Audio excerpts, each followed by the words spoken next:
ọba aláyélúwà ọba Lámídì Ọláyíwọlá Adeyemi kẹta ikú bàbá yìí Aláàfin Ọ̀yọ́.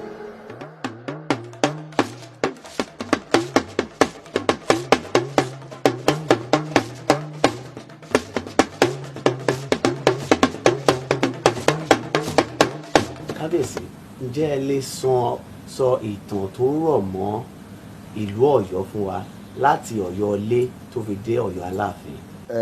Ọ̀yọ́ tí a wà ní Ọ̀yọ́ ilé ó ní olúùlú fún gbogbo ilẹ̀ Yorùbá nínú agbára. Ọ̀ranyàn ló dá Ọ̀yọ́ ilé lẹ̀ ní Aláàfin kìíní.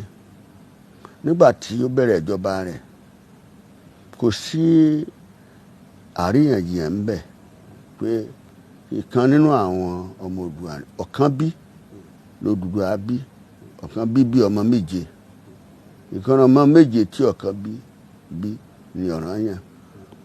Ọ̀ranyàn lọ́lọ́run wá gbé ọlá fún torí pé ó jẹ́ akíkanjú ọmọ ọba, ó jẹ́ akíkanjú èèyàn. Gẹ́gẹ́ bí ìwà ti sọ, òun ló dá gbogbo agbègbè tó yẹ pé ó gbòòrò jù kí ẹni tó jẹ́yàn dúró ní gbogbo àgbáyé nínú ìtàn láti ìgbà tí ìwà ti ṣẹ̀tìtì ṣe tó ti ìdálẹ̀. Agbára àti ọgbọ́n àti jagunjagun ogun jíjà ló fi dá ibi tá à ń pè ní Ọ̀yọ́ Empire lẹ̀.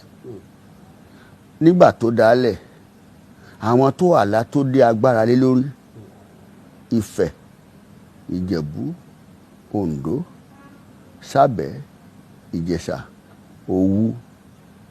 Agbára rẹ̀ tún kù ní gbogbo agbègbè yìí, ó tún lọ dé Republic of Benin àti Togoland. Gbogbo ẹ̀ tá bá wò nínú tá bá ṣe ìmọ̀ tá à ń pè ní geography, àwọn ibi tó kó síbẹ̀ tá à ń pè ní longitude tí àwọn èèbó ṣe láti mọ bí agbègbè tó wà ní longitude ní dìgírì 5 àti dìgírì 9 ní north, latitude 3.5 àti 5.5 àti 3 ibi tó jẹ́ ìkà ibi tó gbòòrò jù tí kò tí ì sí ẹnìkankan nínú aláwọ̀ dúdú tó ti darí ẹ̀ lọ. Nígbà tó dálẹ̀, Ọlọ́run fún lágbára, ó dá ètò ogun jíjà lẹ̀. Yorùbá